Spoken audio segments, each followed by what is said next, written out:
Book 5. In the morning when thou risest unwillingly, let this thought be present: I am rising to the work of a human being. Why then am I dissatisfied if I am going to do the things for which I exist and for which I was brought into the world? Or have I been made for this, to lie in the bedclothes and keep myself warm? But this is more pleasant. Dost thou exist then to take thy pleasure, and not at all for action or exertion? Dost thou not see the little plants, the little birds, the ants, the spiders, the bees working together to put in order their several parts of the universe? And art thou unwilling to do the work of a human being, and dost thou not make haste to do that which is according to thy nature? But it is necessary to take rest also. It is necessary, however nature has fixed bounds to this too. She has fixed bounds both to eating and drinking, and yet thou goest beyond these bounds, beyond what is sufficient. Yet in thy acts it is not so, but thou stoppest short of what thou canst do. So thou lovest not thyself, for if thou didst, thou wouldst love thy nature and her will. But those who love their several arts exhaust themselves in working at them unwashed and without food. But thou valuest thy own nature less than the turner values the turning art, or the dancer the dancing art, or the lover of money values his money, or the vainglorious man his little glory. And such men, when they have a violent affection to a thing, choose neither to eat nor to sleep rather than to perfect the things which they care for. But are the acts which concern society more vile in thy eyes and less worthy of thy labor? How easy it is to repel and to wipe away every impression which is troublesome or unsuitable, and immediately to be in all tranquility. Judge every word and deed which are according to nature to be fit for thee, and be not diverted by the blame which follows from any people nor by their words. But if a thing is good to be done or said, do not consider it unworthy of thee. For those persons have their peculiar leading principle and follow their peculiar movement, which things do not thou regard, but go straight on, following thy own nature and the common nature, and the way of both is one. I go through the things which happen according to nature until I shall fall and rest, breathing out my breath into that element out of which I daily draw it in, and falling upon that earth out of which my father collected the seed, and my mother the blood, and my nurse the milk, out of which during so many years I have been supplied with food and drink, which bears me when I tread on it and abuse it for so many purposes. Thou sayest, men cannot admire the sharpness of thy wits. Be it so, but there are many other things of which thou canst not say, I am not formed for them by nature. Show those qualities then which are altogether in thy power: sincerity, gravity, endurance of labor, aversion to pleasure, contentment with thy portion, and with few things, benevolence, frankness, no love of superfluity, freedom from trifling, magnanimity. Dost thou not see how many qualities thou art immediately able to exhibit, in which there is no excuse of natural incapacity and unfitness, and yet thou still remainest voluntarily below the mark? Or art thou compelled through being defectively furnished by nature to murmur, and to be stingy, and to flatter, and to find fault with thy poor body, and to try to please men, and to make great display, and to be so restless in thy mind? No, by the gods, but thou mightest have been delivered from these things long ago. Only if, in truth, thou canst be charged with being rather slow and dull of comprehension, thou must exert thyself about this also, not neglecting it nor yet taking pleasure in thy dullness. One man, when he has done a service to another, is ready to set it down to his account as a favor conferred. Another is not ready to do this, but still in his own mind he thinks of the man as his debtor, and he knows what he has done. A third, in a manner, does not even know what he has done, but he is like a vine which has produced grapes, and seeks for nothing more after it has once produced its proper fruit. As a horse when he has run, a dog when he has tracked the game, a bee when it has made the honey, so a man when he has done a good act does not call out for others to come and see, but he goes on to another act. As a vine goes on to produce again the grapes in season, must a man then be one of these, who in a manner act thus without observing it? Yes, but this very thing is necessary, the observation of what a man is doing, for, it may be said, it is characteristic of the social animal to perceive that he is working in a social manner, and indeed to wish that his social partner also should perceive it. It is true what thou sayest, but thou dost not rightly understand what is now said, and for this reason thou wilt become one of those of whom I spoke before, for even they are misled by a certain show of reason. But if thou wilt choose to understand the meaning of what is said, do not fear that for this reason thou wilt omit any social act. A prayer of the Athenians, rain, rain, O dear Zeus, down on the plowed fields of the Athenians and on the plains. In truth, we ought not to pray at all, or we ought to pray in this simple and noble fashion. Just as we must understand when it is said that Aesculapius prescribed to this man horse exercise, or bathing in cold water, or going without shoes, so we must understand it when it is said that the nature of the universe prescribed to this man disease, or mutilation, or loss, or anything else of the kind. For in the first case prescribed means something like this: he prescribed this for this man as a thing adapted to procure health, and in the second case it means that which happens to, or suits, every man is fixed in a manner for him suitably to his destiny. For this is what we mean when we say that things are suitable to us, as the workmen say of squared stones and walls or the pyramids, that they are suitable when they fit them to one another in some kind of connection. For there is altogether one fitness, harmony. And as the universe is made up out of all bodies to be such a body as it is, so out of all existing causes necessity, destiny, is made up to be such a cause as it is.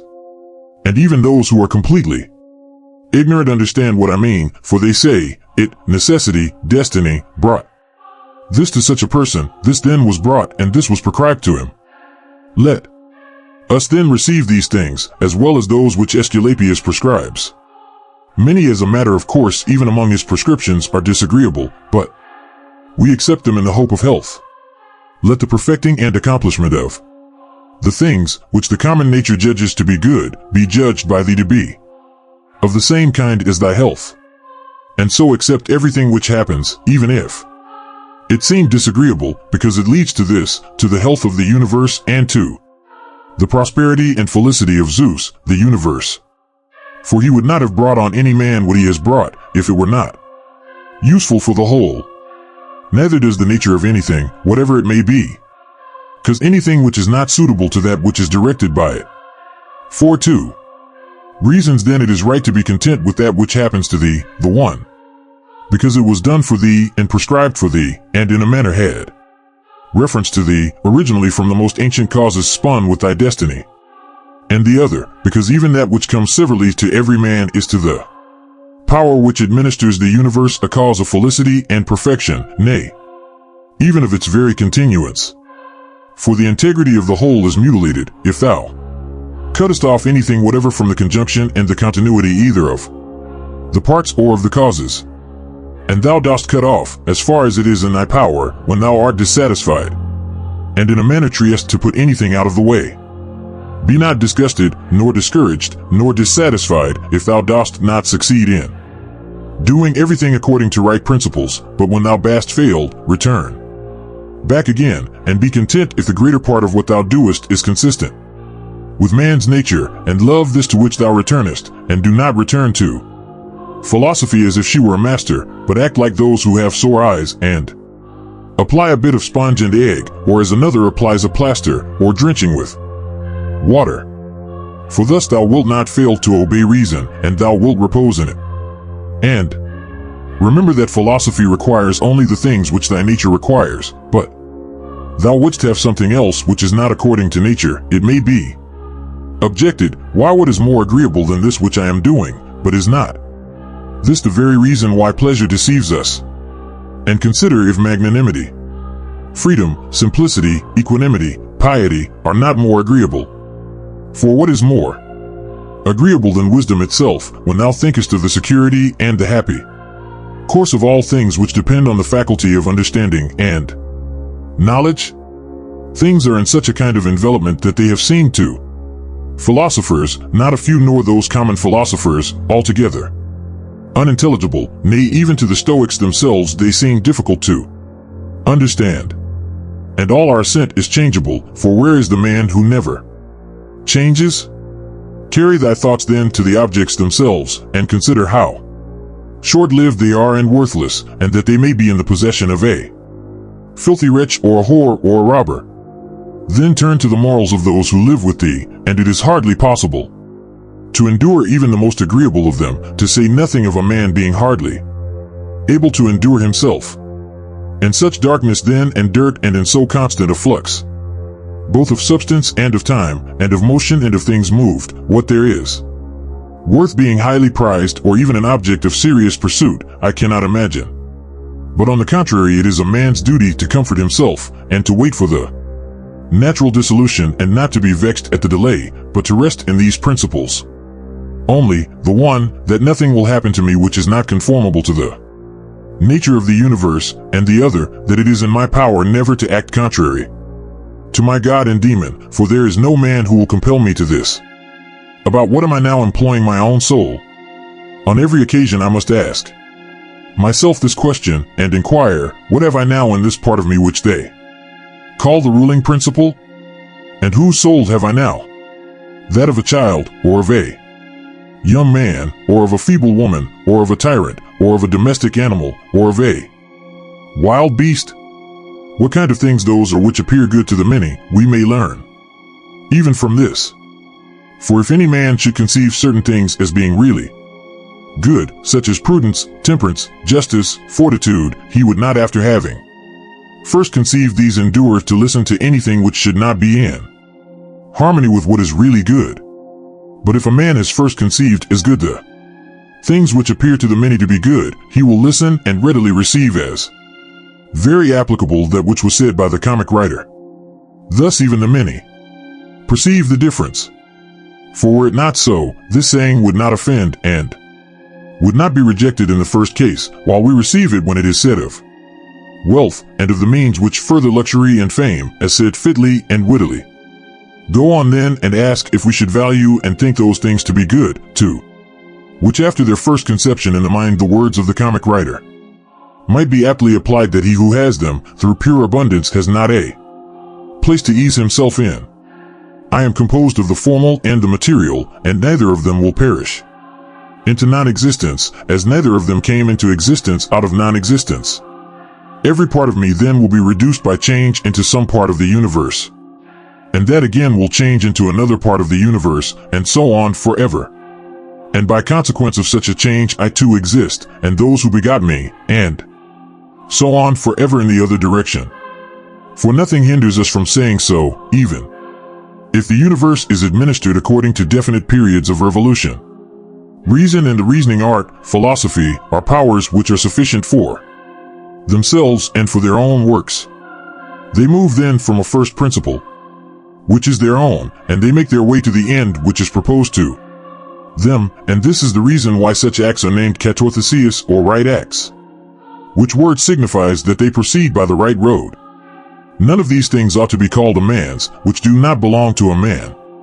As man, they are not required of a man, nor does man's nature promise them, nor are they the means of man's nature attaining its end. Neither then does the end of man lie in these things, nor yet that which aids to the accomplishment of this end, and that which aids towards this end is that which is good. Besides, if any of these things did belong to man, it would not be right for a man to despise them and to set himself against them, nor would a man be worthy of praise who showed that he did not want these things, nor would he who stinted himself in any of them be good, if indeed these things were good. But now the more of these things a man deprives himself of, or of other things like them, or even when he is deprived of any of them, the more patiently he endures the loss, just in the same degree he is a better man. Such as are thy habitual thoughts, such also will be the character of thy mind. For the soul is dyed by the thoughts.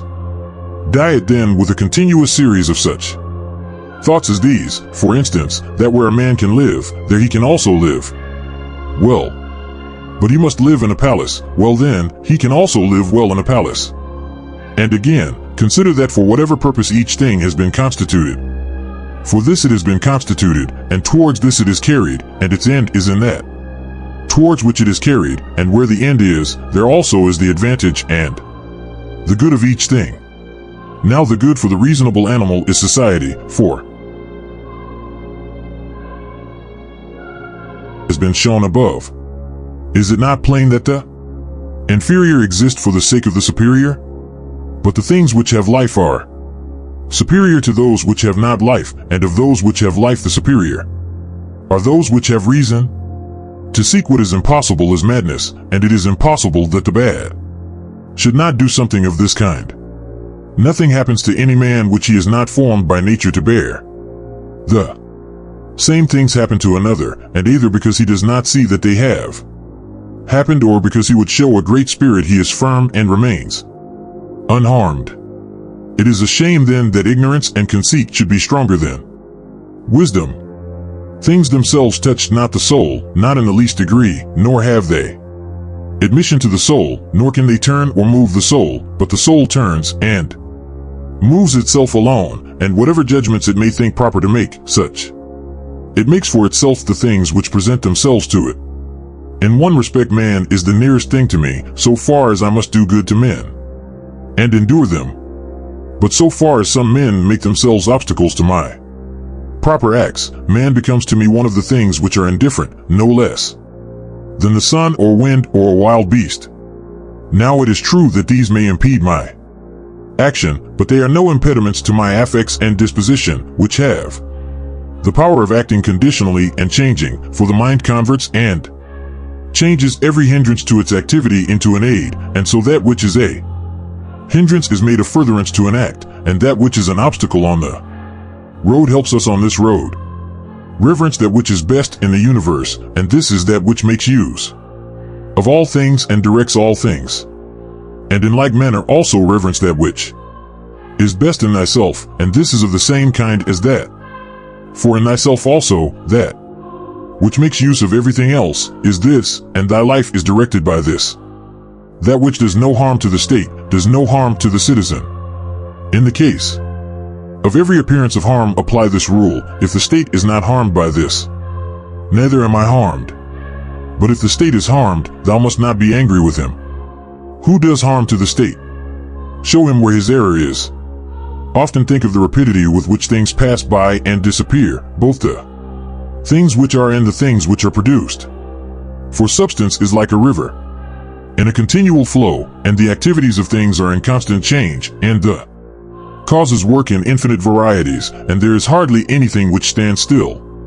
And consider this which is near to thee, this boundless abyss of the past and of the future, in which all things disappear. How then is he not a fool who is puffed up with such things, or plagued about them, and makes himself miserable? For they vex him only for a time, and a short time. Think of the universal substance, of which thou hast a very small portion, and of universal time, of which a short and indivisible interval has been assigned to thee, and of that which is fixed by destiny, and how small a part of it thou art. Does another do me wrong? Let him look to it. He has his own disposition, his own activity. I now have what the universal nature wills me to have, and I do what my nature now wills me to do. Let the part of thy soul which leads and governs be undisturbed by the movements in the flesh, whether of pleasure or of pain, and let it not unite with them, but let it circumscribe itself and limit those affects to their parts. But when these effects rise up to the mind by virtue of that other sympathy that naturally exists in a body which is all one, then thou must not strive to resist the sensation. For it is natural, but let not the ruling part of itself add to the sensation the opinion that it is either good or bad. Live with the gods. And he does live with the gods who constantly shows to them his own soul is satisfied with that which is assigned to him, and that it does all that the demon wishes, which Zeus hath given to every man for his guardian and guide, a portion of himself. And this is every man's understanding and reason. Art thou angry with him whose armpits stink? Art thou angry with him whose mouth smells foul? What good will this danger do thee? He has such a mouth, he has such armpits, it is necessary that such an emanation must come from such things. But the man has reason, it will be said, and he is able, if he takes pain, to Discover wherein he offends. I wish thee well of thy discovery. Well then, and thou hast reason, by thy rational faculty stir up his rational faculty, show him his error, admonish him. For if he listens, thou wilt cure him, and there is no need of anger, neither tragic actor nor whore. As thou intendest to live when thou art gone out, so it is in thy power to live here. But if men do not permit thee, then get away out of life, yet so as if thou wert suffering no harm. The house is smoky, and I quit it. Why dost thou think that this is any trouble? But so long as nothing of the kind drives me out, I remain, am free, and no man shall hinder me from doing what I choose, and I choose to do what is according to the nature of the rational and social animal. The intelligence of the universe is social. Accordingly, it has made the inferior things for the sake of the superior, and it has fitted the superior to one another. Thou sayest how it has subordinated, coordinated, and assigned to everything its proper portion, and has brought together into concord with one another the things which are the best. How hast thou behaved hitherto to the gods, thy parents, brethren, children, teachers, to those who looked after thy infancy, to thy friends, kinsfolk, to thy slaves?